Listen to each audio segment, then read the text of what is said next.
देव तुम्हें प्रणाम, हे ज्ञान दीप आगम प्रणाम, हे शांति त्याग के मूर्ति महान शिव पथ पंथी गुरुवर प्रणाम। बोलो पंच परमेश्वरी भगवान की, 1000 श्री आदिनाथ भगवान की, अंतिम तीर्थेश भगवान महावीर स्वामी की, आचार्य भगवान गुरुवर श्री विशुद्ध सागर महाराज की, हे मुनि श्री सुप्रभ सागर जी महाराज की, मुनि श्री प्रणत सागर जी महाराज की। जय जन बंधु, मैं आपका बहुचर्चित कार्यक्रम सम्यक समाधान में स्वागत करता हूँ। सुप्रभुवाच यूट्यूब चैनल की प्रस्तुति समीचीन विकल्पों का सम्यक समाधान। इस कार्यक्रम में जो उपस्थित श्रावकगण हैं एवं जो ऑनलाइन के माध्यम से जुड़े हुए श्रावकगण हैं, उनके मन में उठने वाले जिज्ञासा है, उनके मन में उठने वाले विकल्प है, उसका समाधान कहीं प्राप्त हो रहा है तो वह सम्यक समाधान इस कार्यक्रम के माध्यम से आचार्य भगवान गुरु श्री विशुद्ध सागर महाराज जी के परम आशीर्वाद एवं मुनि श्री सुप्रभ सागर जी महाराज एवं मुनि श्री प्रणत सागर जी महाराज के अथक परिश्रम से इस कार्यक्रम को प्रेरणा एवं गति मिल रही है। तो चलिए शुरुआत करते हैं आज की इस अनूठी बेला का। मैं मुनिद्वय के चरणों में बारंबार नमोस्तु करता हूँ एवं मुनिश्री के चरणों में यह विनंती करता हूँ कि आज के कार्यक्रम को गति प्रदान करें। नमोस्तु नमोस्तु नमोस्तु। ओम नमः सिद्धेभ्यः। पंच परमेष्टि भगवान की जय। परम पूज्य आचार्य भगवंत गुरुवर विशुद्ध सागर जी मुनि महाराज की जय। परम पूज्य मुनि श्री सुप्रभ सागर जी महाराज की जय।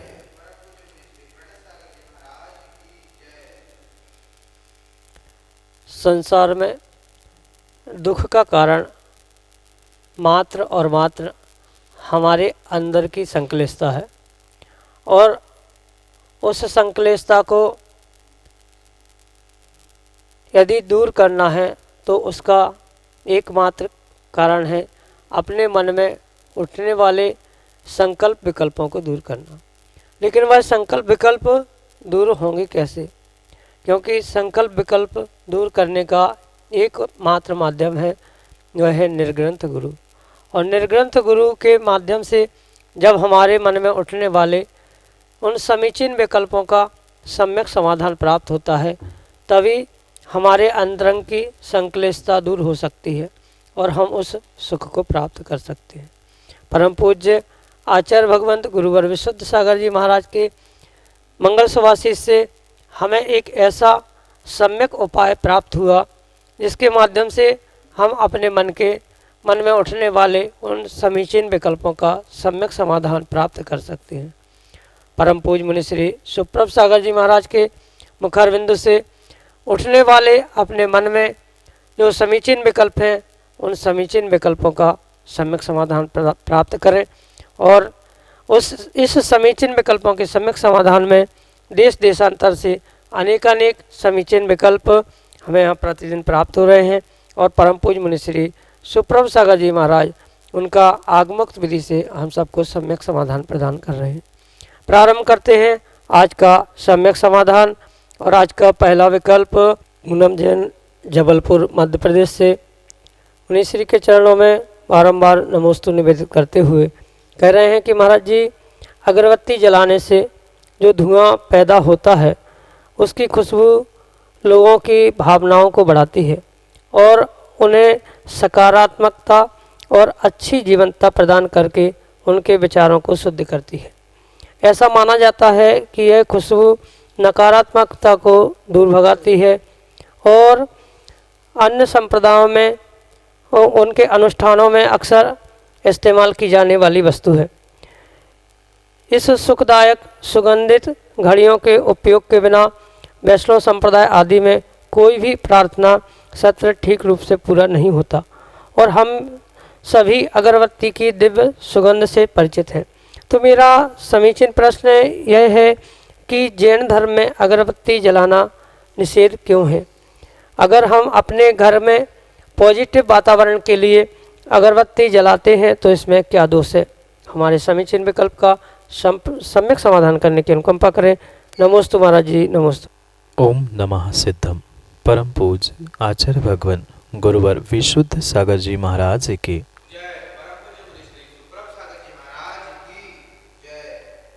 मात्र सुगंध आदि के द्वारा कोई पॉजिटिविटी फैलाए, नेगेटिविटी को दूर कर दे, ऐसा सर्वथा नहीं होता। क्योंकि ये बात हमें समझने योग्य है कि जो वस्तु सुगंध से भरी होती है, ज़रूरी नहीं है कि वह परिपूर्ण रूप से उत्कृष्ट द्रव्यों से ही बनी हुई हो। क्योंकि जो अगरबत्ती के विषय में आपको विकल्प है, जो अगरबत्ती होती है कहने के लिए तो वह सुगंध होती है, सुगंधित होती है, उसमें सुगंधित द्रव्य भी मिलाए जाते हैं। पर अगर उसकी बनावट के विषय में, उसके इंग्रेडिएंट्स यानी उनमें मिलाने जाने वाली सामग्री के विषय में अगर ज्ञान करोगे तो आप स्वयं उसके विषय में निर्णय करोगे। क्योंकि ये बात समझना, जो वह अगरबत्ती जल रही है और जलने के बाद जल राख हो रही है, वह सामग्री क्या है? क्योंकि जो जलने वाली सामग्री होती है, उस जलने वाली सामग्री में ही वह इत्र या सुगंधित द्रव्य मिलाने के बाद ही वह अगरबत्ती आदि सामग्री बनती। मात्र अगरबत्ती ही नहीं, अपितु वर्तमान में ऐसे बहुत सारे द्रव्य बन चुके हैं।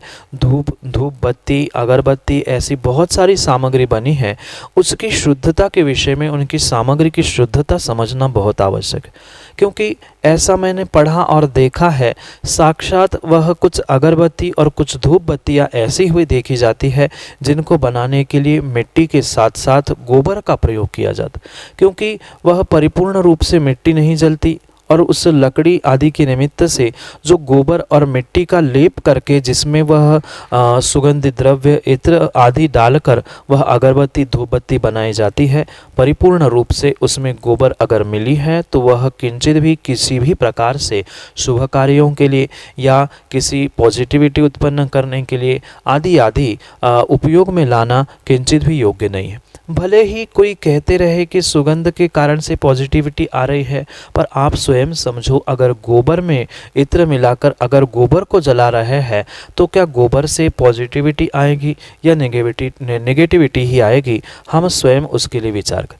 इसलिए अधिकांश हमारे धर्म में और हमारे क्रियाओं में वह सुगंधित जो अगरबत्ती धूप बत्ती जो बाजार में परिपूर्ण रूप से मात्र और मात्र जो एक मार्केटिंग के रूप में बेची जा रही है, उसका प्रयोग नहीं किया जाता। अपितु जो शुद्ध धूप जिसका प्रमाण आगम ग्रंथों में लिखा हुआ है, वैसे उन प्रत्येक सुगंधित द्रव्यों को मिलाकर धूप आदि की व्यवस्था आगम ग्रंथों में जरूर आचार्य भगवंतों ने बताई है। पर वह धूप बत्ती अगरबत्ती जो वर्तमान में गोबर आदि निकृष्ट द्रव्यों के मिलाने से बनाई जाती है, उसका किंचित भी प्रयोग करने की आज्ञा आगम में नहीं प्रदान की है। क्योंकि भले ही हम उसके प्रयोग से अपने आप को वह मनमोहक सुगंध और उन सुगंधों से अपने आप को खुश मान ले, पर वास्तविकता वैसी नहीं है। ये भी बात कुछ अंशों में हमें समझनी होगी। गोबर के साथ साथ जो उसमें इत्र आदि मिलाया जा रहा है, तो वह इत्र बना कैसे है? कितने जीवों को पीड़ा देकर या फूलों को सड़ाकर उनको गलाकर किस प्रकार से उन इत्रों को निकाला गया है आदि बहुत सारा विचार करने के उपरांत यही निर्णय करना होगा कि वह द्रव्य जिसके द्वारा हमें तात्कालिक सुगंध मिल रही है, वह द्रव्य किंचित भी आगम के परिप्रेक्ष्य में अहिंसक भी नहीं है, अहिंसक भी नहीं है, और साथ साथ वह किंचित ऐसे प्रयोग में भी वह नहीं लाया जा सकता जैसे गोबर आदि है, उसको किंचित किसी भी प्रकार से देवशास्त्र गुरु के सामने हम चढ़ाने के रूप में या सुगंध प्राप्त करने के लिए प्रयोग में नहीं ला सकते। यही आपके लिए सम्यक समाधान। अगले विकल्प के लिए छिंदवाड़ा मध्य प्रदेश से अनन्य गुरु भक्त पलाश जैन अपने ऑडियो मैसेज के साथ अपने हमारे सामने। नमोस्तु महाराज जी, मैं पलाश जैन छिंदवाड़ा से। मेरा प्रश्न यह है कि गंधोदक का क्या महत्व है और गंधोदक में कितनी शक्ति होती है, इसका सम्यक समाधान करने की अनुकंपा करें। नमोस्तु महाराज जी, नमोस्तु। गंधोदक वह इस ब्रह्मांड की ऐसी दिव्य वस्तु है जो उस गंधोदक को प्राप्त करता है और वास्तव में जो श्रद्धापूर्वक उसको ग्रहण करता है, उसे उच्च स्थानों पर लगाता है, नियम से उसका कल्याण होके ही रह जाता है। गंधोदक अपने आप में चाहे वैज्ञानिक दृष्टि से चाहे वीतराग विज्ञान की दृष्टि से एक ऐसा पवित्र द्रव्य है जिसके द्वारा हम अपने जीवन की, अपने शरीर की, अपने तन मन सबकी निगेटिविटी को दूर कर सकते हैं, अपने जीवन की निगेटिविटी को दूर कर सकते हैं। मात्र इतना ही नहीं, अपितु वह एक ऐसा जल है जो साक्षात तीर्थंकर प्रभु के उस प्रतिमा से स्पर्शित होकर आया है, जिसके निमित्त से वह अपने आप में भले ही वह कहने के लिए जल है पर वह जल नहीं बचा, अपितु उस प्रभु के स्पर्श होते ही, प्रतिमा के स्पर्श होते ही वह एक ब्रह्मांड की दिव्य वस्तु हुई है। मात्र मानसिक शारीरिक ही नहीं, अपितु परिपूर्ण रूप से इस ब्रह्मांड की उस निगेटिविटी को, उस नकारात्मकता को मिटाने का अगर कोई कार्य करने की शक्ति है तो वह मात्र और मात्र इस भगवान के प्रभु के गंधोदक में हुआ करती है। जो जल पानी भगवान के मस्तिष्क से, चरणों से नीचे की ओर बहते हुए गंधोदक का रूप धारण करता है, वह परिपूर्ण रूप से स्वयं में अपने आप में एक ऊर्जावान द्रव्य बन जाता है और वह ऐसी ऐसी ऊर्जा लेकर वह प्रभु के स्पर्श से अपने आप को इतना ऊर्जावान बना लेता है कि व्यक्ति अगर उस गंधोदक पर और भगवान पर परम श्रद्धा रखता है तो विश्वास मानना उसका जीवन बदलने में देर नहीं लग सकती।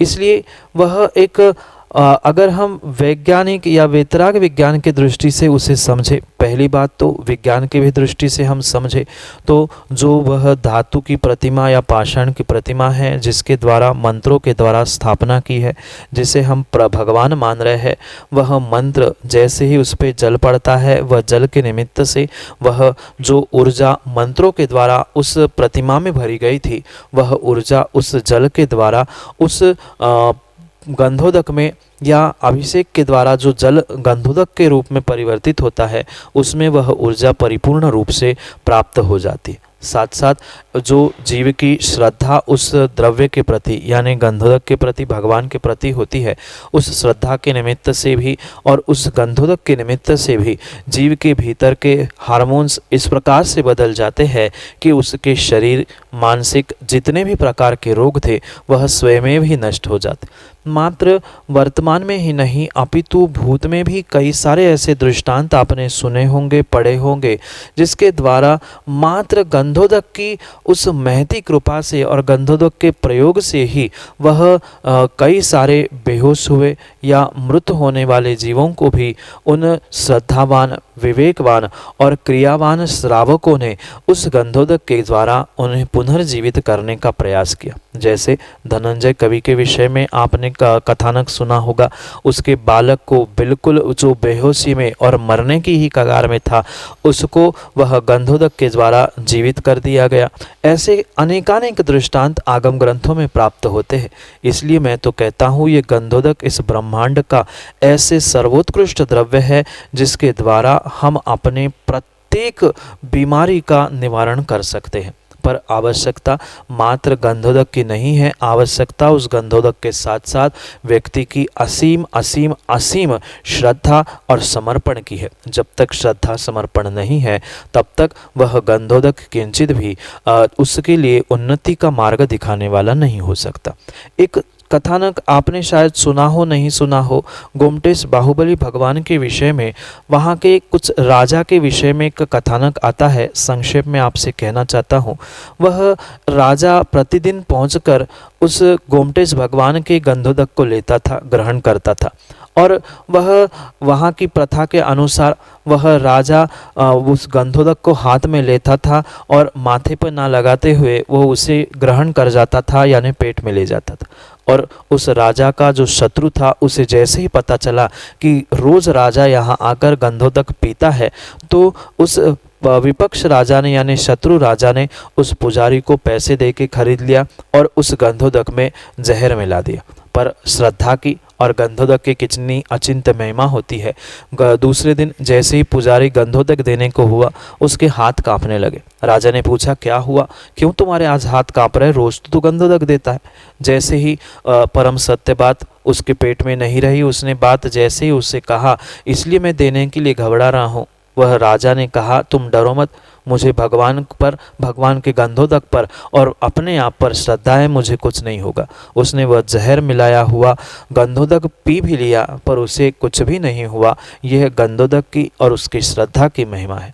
ऐसे ही अगर श्रद्धा के साथ उस गंधोदक को हम उच्च स्थानों पे अपने शरीर में लगाएंगे तो नियम से वह हमारे लिए एक जीवन में बदलाव लाने के लिए कार्यकारी हो सकता है। साथ में एक बात यह भी समझना, जैसे दो प्रकार का परिवर्तन होता है वैज्ञानिक दृष्टि से।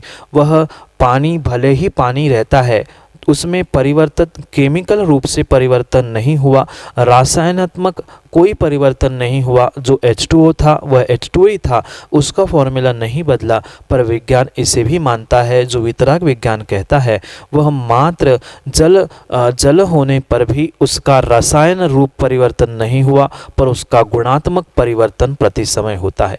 मनुष्य होते हुए भी भगवान बन जाता है, उसकी पर्याय वह मनुष्य की होने पर भी निर्ग्रंथ बन जाता है। ऐसे ही पानी की पानी पर्याय होने पर भी उसका गुणात्मक ऐसा बदलाव हो जाता है उस मंत्रों के द्वारा, प्रभु के सन्निधि के निमित्त से या प्रभु के प्रत्याशक्ति के कारण से वह जल भी गंधोदक के रूप में बदल जाता है, और वह भी पुण्य वृद्धि के लिए और जीवों के कष्ट, दुख, बीमारी आदि सब दूर करने के लिए कार्यकारी हो सकता है, अगर हमारी श्रद्धा उस गंधोदक के प्रति और प्रभु के प्रति होगी तो ही होगा, अन्यथा नहीं होगा। इतना ही नहीं, जैसे कि अनेक दृष्टांतों में एक श्रीपाल का दृष्टांत भी आपने सुना और पढ़ा होगा।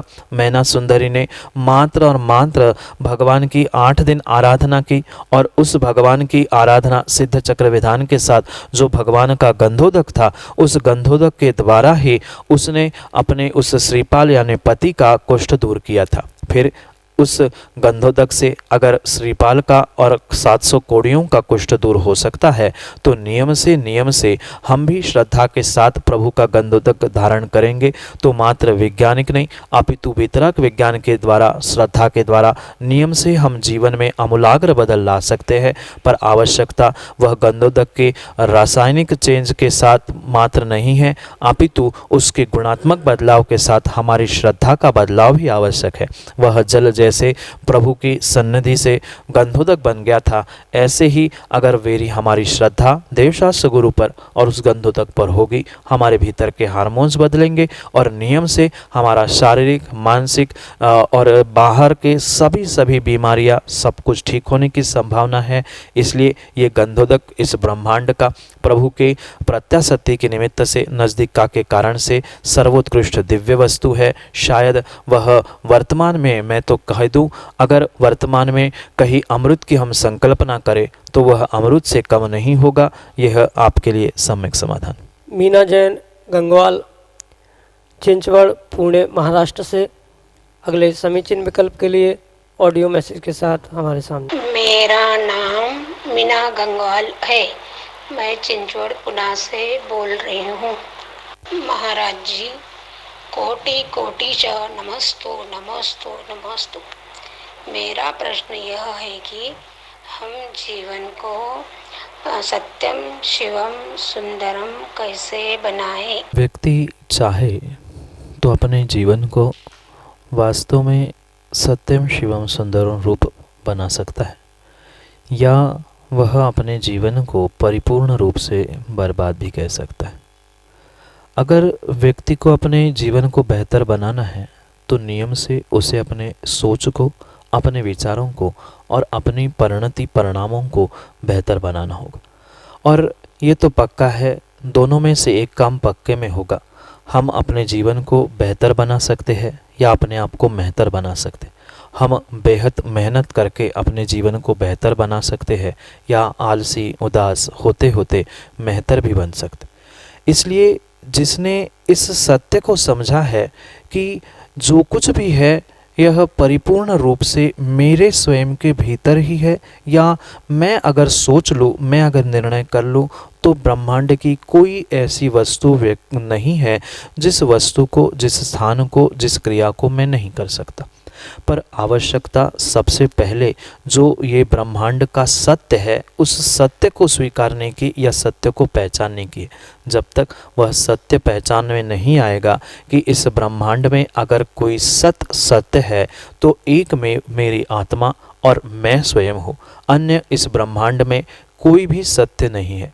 और जिसने इस सत्य को समझा है, जाना है, वही उस शिव सुख को यानी सिद्धशिला के उस शाश्वत सुख को प्राप्त करता है। अन्य कोई भी उस सिद्ध अवस्था के, उस शाश्वत शिव अवस्था को प्राप्त नहीं कर सकता। इसलिए जो ये वास्तव में सूत्र है, अगर अनेकांत की दृष्टि से इसे हम समझे और जीवन में उतार ले तो पक्के में ही हमारा जीवन बहुत ही सुंदर हो सकता है। बात समझना होगी उस सुंदरता की, क्योंकि बहुत सारे जीवों ने अपने इस पर्याय को सुंदर मान के रखा। कोई अपनी आवाज़ को सुंदर मानता है, कोई अपने ज्ञान को सुंदर मानता है, पर वास्तविकता इस ब्रह्मांड में कोई बाहर की वस्तु सुंदर नहीं है। कुंद स्वामी बहुत सुंदर गाथा उस समय पाहुड़ में देते हुए कहते हैं, इस ब्रह्मांड में अगर कोई सुंदर वस्तु है तो वह एकमेव है, उसका नाम है एयत्र निश्चय गो समो सवत्त सुंदरो लोए बंध कहा एयत्ते तीर्ण विसंवादिनी हुई। यानी यहाँ ब्रह्मांड में जितनी विसंवाद की कथा है वह बंध की कथा है, या जितनी बंध के कारण है वह सब कुछ विसंवाद की ही कथा देने वाले। इसलिए जो अपने आप की पर्याय को, आवाज़ आदि बाह्य परिणति को सुंदर मानता है, वह बेचारा मात्र विसंवाद में उलझा है, बंध में उलझा है, अन्य नहीं है। पर अगर वास्तव में किसी की दृष्टि उस सुंदरता की ओर ले जाना है तो कुंद स्वामी कहते हैं, एयत्र निश्चय गो यानी एकत्व विभक्त स्वरूप, जो मेरी इस ब्रह्मांड में सर्वोत्कृष्ट अगर कोई आत्मा है, कोई द्रव्य है, तो वह मेरी सर्वोत्कृष्ट सर्व सुंदर, तीन लोक में सुंदर लोए यानी तीन लोक में सुंदर कोई वस्तु है तो उसका नाम एकत्व विभक्त आत्मा है। और वो भी एकत्व विभक्त आत्मा किसी पर सापेक्ष नहीं, अपितु निश्चय की दृष्टि से, जिन्होंने उस सत्यम, शिवम और सुंदरम यानी तीनों लक्षणों से परिपूर्ण युक्त जो आत्मा है उस आत्म द्रव्य पर दृष्टिपात किया है, जिसने अपने भगवान आत्मा पर दृष्टिपात किया है, वास्तव में वही उस सत्यम शिवम सुंदरम को प्राप्त कर सकता है। क्योंकि इस ब्रह्मांड में आत्मा के अलावा और कोई भी सत स्वरूप या शाश्वत स्वरूप रहने वाला नहीं है। वही जब आत्मा भगवान स्वरूप, भगवत स्वरूप को प्राप्त कर लेता है, वही भगवत आत्मा, भगवान आत्मा जो सुंदर था एकत्व विभक्त स्वरूप से, वही जब एकत्व विभक्त स्वरूप को प्राप्त करता है, वही शिव स्वरूप को प्राप्त करता है। और उस सत्य, शिव और सुंदर स्वरूप को प्राप्त करने के लिए सबसे पहले हमें अपनी दृष्टि को पर दृष्टि से यानी पर व्यवस्था, पर पर्याय, पर द्रव्य आदि पर गुणों से विमुख करते हुए अपने आप की तरफ उसको लेके लाना पड़ेगा।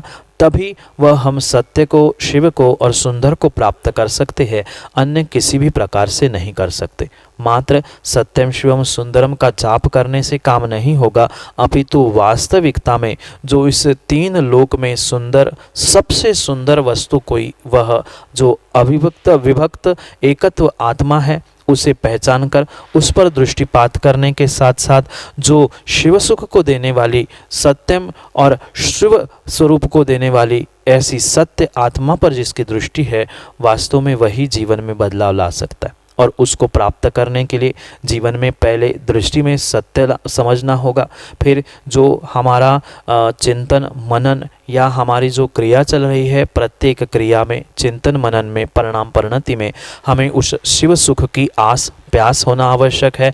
और साथ साथ में यह बोध भी होना आवश्यक है कि बाहर कोई भी वस्तु सुंदर नहीं है, अपितु मैं ही अपने आप में सुंदर हूँ।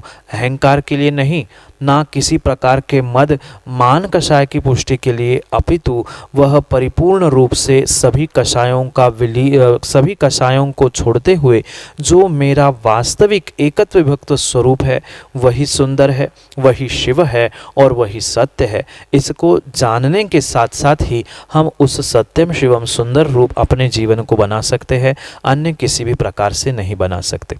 उस जीवन को सत्यम शिवम सुंदरम रूप बनाने के लिए पहले हमें अपने सोच को सत्य शिव स्वरूप और सुंदर रूप बनाना होगा, तभी उस आत्मरूपी सत्यम शिवम सुंदरम को हम समझ सकते हैं, जान सकते हैं और कभी प्राप्त भी कर सकते। वास्तव में वही उन्हीं का जीवन सत्यम शिवम सुंदरम स्वरूप है जिन्होंने अपने उस अरिहंत सिद्धावस्था को प्राप्त कर लिया है। वे ही साक्षात उस सत्यम शिवम सुंदरम को प्राप्त कर चुके हैं और अपने जीवन को भी उन्होंने सत्यम शिवम सुंदरम रूप ढाल लिया है। वे ही भगवान बनते हैं या जो भगवान बने हैं वे ही उस स्वरूप को या सत्यम शिवम सुंदरम को प्राप्त करते। और भगवान बनने के लिए भी जो निर्ग्रंथ आदि निकल पड़े हैं वे भी उस सत्यम शिवम सुंदरम को अपने जीवन में उतारने का प्रयास कर रहे हैं। श्रावक भी उसे प्राप्त कर सकता है अगर जो सत्य शिव और सुंदर है या बनने का प्रयास कर रहे हैं उन पर श्रद्धा करने से या उनके जैसी सोच बनाने से, उनके जैसे परिणाम परिणति बनाने से व्यक्ति नियम से उस अपने गृहस्थ अवस्था में या श्रावक पर्याय में भी अपने आप को, अपने जीवन को उनके जैसी सोच, सत्य सोच, शिव स्वरूप प्राप्त करने की सोच और सुंदर बनने की यानी एकत्व विभक्त बनने की जो सोच है उसके द्वारा वह नियम से अपने जीवन को सत्यम शिवम और सुंदरम स्वरूप बना सकता है। तीर्थंकर वह भगवान सिद्ध अरिहंत ये तो बन ही चुके हैं, निर्ग्रंथ बनने के मार्ग पर है और श्रावक भी उनके स्वरूप को समझकर वह सोच, वह दृष्टि, वह परिणाम परिणति भीतर लाने से वह भी अपने जीवन में सत्यम शिवम सुंदरम को धारण कर सकता है। यही आपके लिए सम्यक समाधान। जय जिन बंधु, आप हम सभी लाभ ले रहे थे बहुचर्चित कार्यक्रम सम्यक समाधान का। समीचीन विकल्पों का सम्यक समाधान यूट्यूब चैनल सुप्रभ वाच पे प्रतिदिन शाम को 5:13 पर प्रसारित होता है। इसका प्रसारण पारस टीवी सैटेलाइट टीवी चैनल पे शाम को 4 बजे से होता है। फेसबुक के माध्यम से भी इस कार्यक्रम का प्रसारण होता है। सुप्रभ वाच या श्रवण सुप्रभ सागर जी महाराज के नाम से पेज है फेसबुक पे, उस पेज के द्वारा इसका प्रसारण होता है। मुनिश्री के प्रवचन का लाभ आप शाम को 7:40 पे जिनवानी टीवी चैनल के माध्यम से भी ले सकते हैं। अगर आप इस कार्यक्रम से जुड़ना चाहते हो, अगर आपके मन में उठने वाले विकल्पों को शमन करना चाहते हो तो नीचे पट्टी पे स्क्रॉल पे जो नंबर चल रहे हैं उसके माध्यम से अपना समीचीन विकल्प हम तक भेज सकते हो। जो नंबर व्हाट्सएप के नंबर है आप ऑडियो मैसेज भी भेज सकते हो। जो नंबर है 8707548811 8707548811। आप हमें जीमेल भी कर सकते हैं, जीमेल के माध्यम से भी आप अपना समीचीन विकल्प भेज सकते हैं samyak.samadhan@gmail.com। मैं मुनिश्री के चरणों में बारंबार नमोस्तु करता हूँ एवं आज के कार्यक्रम को यही विराम देता हूँ। नमोस्तु नमोस्तु नमोस्तु। जय जिनेन्द्र।